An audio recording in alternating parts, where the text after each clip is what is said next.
Alright Pistons fans, so in today's video, we are going to be focusing on the second round of the NBA draft. And I really want to get back to this because so far I've mainly been talking about prospects in the first round, and generally I do enjoy, speaking on second round prospects, dudes who don't really get that much coverage at all, and just watching college tape on these guys. Now, I will say that more likely than not, most of these dudes taken in the second round, they won't become anything in the NBA. I completely understand that. As much as we love Luka Garza, Dervitas Servitas, will they become something in the NBA? There's a possibility that they can, but more likely than not, when you look at the numbers, most second round players don't pan out to be anything. And that's okay. It's still cool to have these discussions of these second round guys. But before we get into EJ, please make sure you guys like this video. Today's like goal is 200 likes. Subscribe to the channel if you're new. I drop consistent Pistons content. Now let's get right into this. NBA draft news. E.J Liddell from Ohio State interviewed with the Pistons, Warriors, Bucks, Raptors, and Mavericks. So as always, let me give you guys the background information on E.J Liddell. He's 21 years old right now. He's 6'7", 240 pounds. He is listed as a forward, and this last season he played for the Ohio State Buckeyes. In his junior season, he averaged 19 points, 2 blocks, 2 assists, 8 rebounds, shooting 37% from the three-point line. And I will note that at Ohio State, he did go up against some pretty good competition.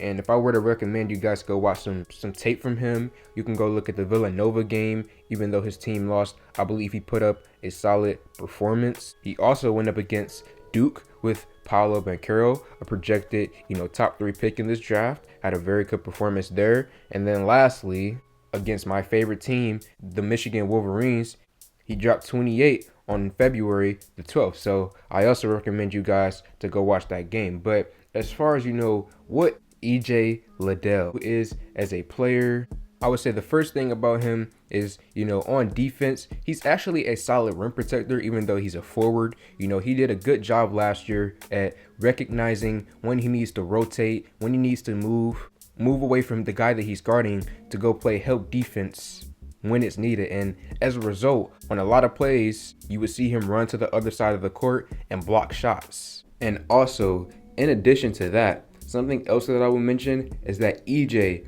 often had the task of guarding centers. It's not like he was just doing this up against, small forwards and power forwards. There were times at Ohio State when EJ Liddell was given the task of guarding the other team's center, and he did a pretty good job of keeping them out of the paint. He did a good job of making big men uncomfortable, stripping the ball away from them sometimes, and blocking their shots. EJ is also a good rebounder, which led him to having many games where he would have a double-double. He used his frame and his body, with him being 240 pounds, he just used that to box out the offensive players that he was going up against and would flat out steal rebounds from the other team.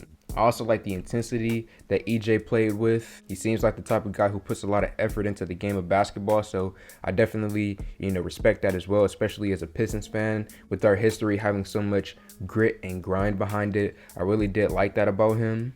And then the last thing that I would say on the positive front is that offensively, he has a mid-range game, which I really do like. Now, we do know that some people don't value it as much in today's NBA, but as Troy Weaver said, the Pistons need scoring. We don't care if it's from the inside, the mid-range, the three-point line. It doesn't matter. The Pistons need to add more scoring. And if on the NBA level, every now and then we could pass him the ball and he could hit a few mid-range shots, that will be just fine. Now, as far as the negatives go, I would say that his dribbling for a forward is pretty bad. He has a very difficult time creating space for himself. There were many times where, defenders would just put a little bit of pressure on him and they made him feel so uncomfortable. You can just see him, losing the ball, barely keeping his head up, not looking around to see if he had open teammates that he could pass the ball to. Offensively, that will definitely be a problem. That is something that will make him a project player, someone who's going to have to spend some time in the G League, because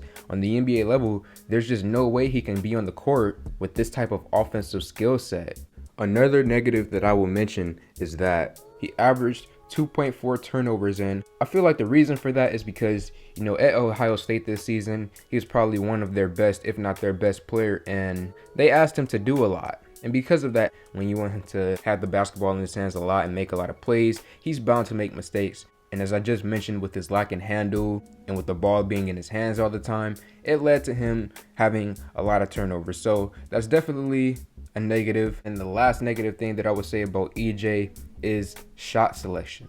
There were times where he would be well beyond the arc. He would get the ball, be wide open, and just decide, you know what, I'll take this shot right here, a few steps behind the three-point line. And then there were a lot of times where he would go one-on-one and then just decide to pull up a mid-range shot out of nowhere, which resulted to, you know, his field goal percentage going down a bit. So definitely shot selection is something that needs to be worked on as well. But that's basically all that I have to say. Pistons fans, like this video, comment on this video, share this video. Thank y'all for 5K, and I'm out.